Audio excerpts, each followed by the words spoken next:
وسلم وبارك على سيدنا وحبيبنا محمد وعلى آله وصحبه أجمعين، وبعد، فإن هذه ليلة الجمعة، ليلة عظيمة مباركة يسن فيها الإكثار من الصلاة على سيدي ومولاي رسول الله وعلى آله وصحبه ومن والاه من كل عمل صالح. The night of Jumu'ah, it's a blessed night. There's a lot of barakah in this night. The sunnah is to increase your salah upon the Prophet عليه الصلاة والسلام and all good deeds.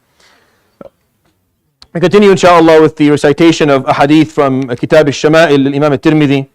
And subhanAllah, the hadith that I chose tonight is from the Shama'il. I didn't realize, this is a nice segue for things. So the books that arrived to us from the early centuries, especially a book like Shama'il. Imam al-Tirmidhi was in the third or fourth Islamic century. So we're talking, this is 1,000, I don't think people fully appreciate. This book is 1,000 years old.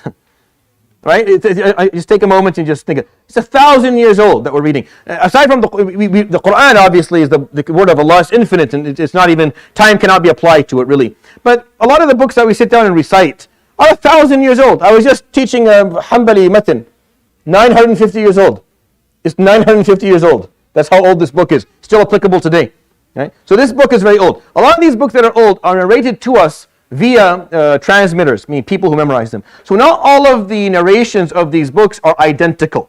So some of these books will have different narrations, and the person who who puts these books together has to go back to the makhtutat, to the older scripts, and then choose from them. So they're not all identical. So the book that I actually studied growing up is not identical to the one that I'm looking here. There's a hadith in the one that I studied that doesn't exist in this book, and vice versa. So when I prepared tonight's hadith, I didn't realize it didn't exist in this book, and I've been going back and forth looking where's the hadith. I know it's number it's usually number 65, and I go to 65 is like one line, and this hadith is literally a full page. And I remembered that this actually is when he wrote it, rahimahullah, he chose a certain sources for the book, and they're a little bit different. But I'm still going to recite for you the hadith. It's in Bab ما جاء في عيش رسول الله عليه الصلاة والسلام. Something regarding how he lived his life عليه الصلاة in terms of his food and eating. And this is a very beautiful hadith, and hopefully you'll find it beneficial. يروي الإمام الترمذي في جامعه بسند صحيح عن أبي هريرة رضي الله عنه قال: خرج رسول الله صلى الله عليه وآله وسلم في ساعة لا يخرج فيها ولا يلقاه فيها أحد. The Prophet ﷺ left his home at a time where he never left his home, and where he never really went to meet anyone, nor anyone met him. Like, it was a time that was very weird. He never left his house ﷺ during that time. He did have certain habits, and he had a certain routine. So he left at a time that is very rare and very awkward for him to leave, and usually he's not meeting people. قال فأتاه أبو بكر فقال ما أخرجك يا أبا بكر. So he ran into Abu Bakr, also at a time that usually Abu Bakr is not inside the house. So the Prophet ﷺ asked him, why are you out of the house, Ya Abu Bakr? قال خرجت للقاء رسول الله صلى الله عليه وآله وصحبه وسلم والنظر في وجهه. I left my house because I was hoping to run into the Prophet ﷺ and look at his face. صلى الله عليه وسلم. Now, he may have not actually done that, but that's what he told the Prophet ﷺ. That's why I'm out. I'm out because I was hoping to run into you and get a glimpse of your face. صلى الله عليه وصحبه وسلم. قال فلم يلبث أن جاء عمر. And as they're talking, Umar رضي الله عنه comes walking. فقال ما أخرجك يا عمر. The Prophet ﷺ asked Umar, it's also an awkward time, why are you out of the house? قال الجوع. Umar is much more blunt. He said, I'm hungry.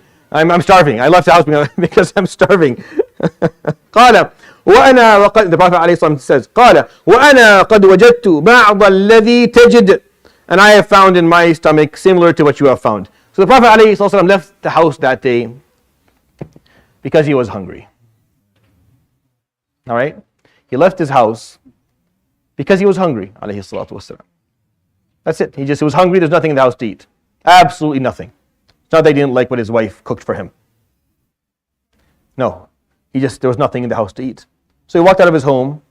He was hungry. Abu Bakr left his home for the same reason. And Umar left the home for the same reason. Abu Bakr was too embarrassed to say it. He didn't want to say that because he knew if he said that to the Prophet alayhi salatu wasalam, he's going to burden him. Alayhi salatu wasalam, if he was hungry and someone told him, I'm hungry, Rasulullah, he's going to go look for food for him. He didn't want to burden him. Umar was much more blunt. I'm hungry. That's why I'm out. So the Prophet ﷺ admitted, that's why I left too. I'm finding something similar to what you found. I think when you realize, and the hadith is a long hadith, it's a beautiful story, really it is. But if you just took the piece I just shared with you, just the piece that I shared with you, there's within it something that is very profound in terms of our own reflection on our lives and how we live our lives. There are so many things that we take I don't want to say take for granted because it's such a cliche to say that. But there's so many aspects of our lives that are different from what he experienced, alayhi salatu wasalam, that we're not aware of. So when we listen to his story sometimes, we have the audacity and to compare ourselves somehow. Or maybe even to look at his life, alayhi salatu, and maybe even in a moment of weakness, pass judgment somehow on something, forgetting that you have never in your life walked out of your house in hunger. And if you have at some point, then you will relate to the story appropriately. And you'll remember that the person who led humanity, alayhi salatu wasalam, and changed the face of history would commonly walk out of his home in hunger. This was not a one-time occurrence. This happened quite commonly in his life. So we have at least 6 more narrations, different people, from Anas ibn Malik and Jabir and Abdullah and others, similarly where the Prophet ﷺ would be in a position of true hunger. But I'll continue the hadith anyways. قال فقال عليه الصلاة والسلام انطلقوا بنا إلى أبي الهيثم ابن التيهان. Let's go to one of the Sahaba. Abu al-Haytham ibn al-Tihan is a very known name. Abu al-Haytham was one of the people who attended Bay'at al-Aqaba. He was there for Bay'at al-Aqaba al-Thani, one of the Nuqaba upon the Ansar when they went back. He's a great name amongst the Ansar. And he was a man who was a resident of Medina. Obviously, if you're a resident of a country, you have a little bit more history there, so you have more money. So Abu al-Haytham he owned real estate, and he had gardens, and he had farms, and he had orchards. So he was someone who he worked, he took care of his family, took care of people around him. So the Prophet ﷺ said, let's go and visit him. وكان كثير النخل والشاه. He had a lot of date trees and a lot of sheep. ولم يكن له خدم. And he was not someone who had servants in his home or in his life. He did not acquire servants of any sort. فأتوه فلم يجدوه. They came to his house and they did not find him. ووجدوا امرأته. They found his wife. فقالوا أين صاحبك? Where's your husband? فقال ذهب يستعذب لنا الماء من قناة بني فلان. He's out bringing in water. And back then, of course, to have fresh water in your house, you have to go to wherever the fresh water source is and fill up your containers and then bring them back. So he went to do this. فلم يلبث أن جاء بقربة فوضعها. And as they're talking and asking where he is coming back, رضي الله عنه أبو الهيثم, and he's with him. He has a full container of water that he has filled up. ثم أتى رسول الله صلى الله عليه وسلم. Another narration of this hadith exists in Kazakhstan. Al-Tabarani also has a authentic chain of narration that he said in this narration. This is what he did. I'll tell you what he said in the other one. قال فجعل أتى رسول الله فجعل يلتزمه ويفديه بأبيه وأمه.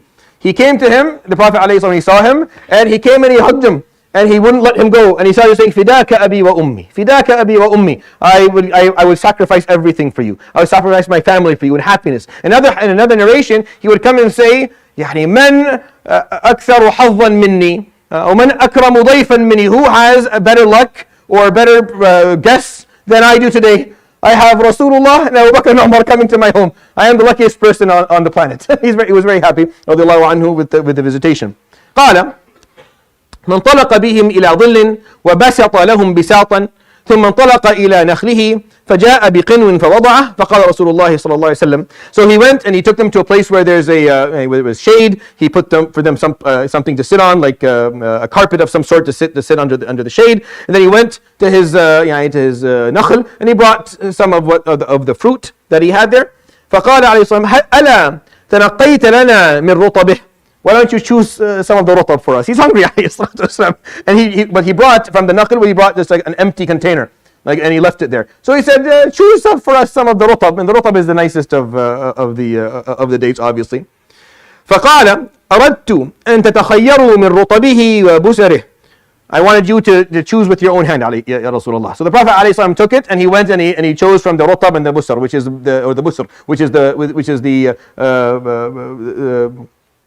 the wet or the ripe dates, and some of the dates will be a little bit more dry. So he chose from all of them, عليه الصلاة والسلام. فأكلوا ثم شربوا من الماء فلما فرغوا قال رسول الله صلى الله عليه وسلم. So they ate some of this date, and they drank some of the water that he had brought, رضي الله عنه. And once he finished doing that, he said the following. He said, هذا, this here, والذي نفسي بيده من النعيم الذي تسألون عنه يوم القيامة. He said, I swear to you, this is from the na'im that you're going to be asked about, the pleasure that you're going to be asked about Yawm al-Qiyamah. ثم لتسألن يومئذ عن النعيم, the ayah says. The day will come where you'll be asked about all of the pleasure that you were offered.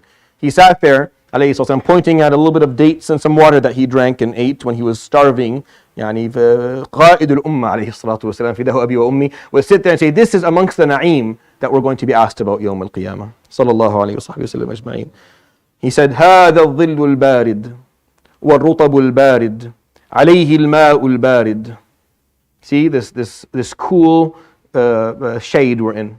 Yeah? These moist dates, this nice cold water that we have. We're going to be asked about this يوم القيامة. صلى الله عليه وسلم أجمعين. قال ثم انطلق يصنع لهم طعاما. And then Abu الهيثم went and actually made them something to eat. فقال صلى الله عليه وسلم لا تذبح ذات در. If you're going to do it, like he forced them, you have to, you know how the Arab are, you have to stay for. He said don't slaughter anything that is يعني offering milk or anything. If you slaughter something, make sure it's small and it's not something that you're benefiting from. فذبح لهم عناقا فأكلوا. فقال عليه الصلاة والسلام هل لك من خادم. The hadith is long. Actually, I'm going to stop because I don't want to bore you with this. I'll stop with that because I think that's enough. So anyways, Abu Haytham would go and he would make them time. It's a long hadith. You can go back to the books and read the continuation of it if you're interested.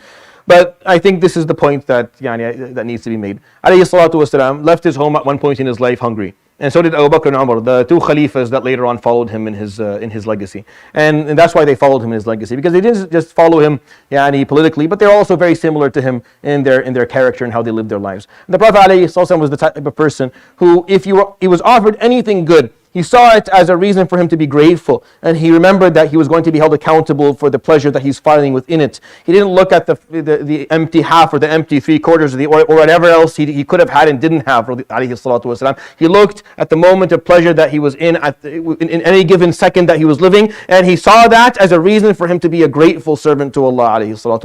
And as we said, he looked at if you're starving and you eat, you don't feel that was a good day for you. Right? It's not a good day if you were hungry all day and you got something to eat. To him, alayhi salatu wasalam, it was a great day. He ate, and it was a moment of na'im. And he took a moment and he remembered Allah subhanahu wa ta'ala. And there's value in that, in having that character and being like that. And that's why we love him, alayhi salatu wasalam. That's why we follow him, because that is how he was, sallallahu alayhi wa sallam ajma'een. He saw the world through those lenses. I'll end with that so I don't bore you, inshallah. Subhanallah bihamdik. Shadu an la ilaha illa anta astaghfiruka wa atubu ilayk. Wa sallallahu wa sallam wa barak ala nabiyyina Muhammad wa ala alihi wa sahbihi. Jazakumullahu khair. Barakallahu feekum. Inshallah tomorrow, Jumu'ah, Steve 15.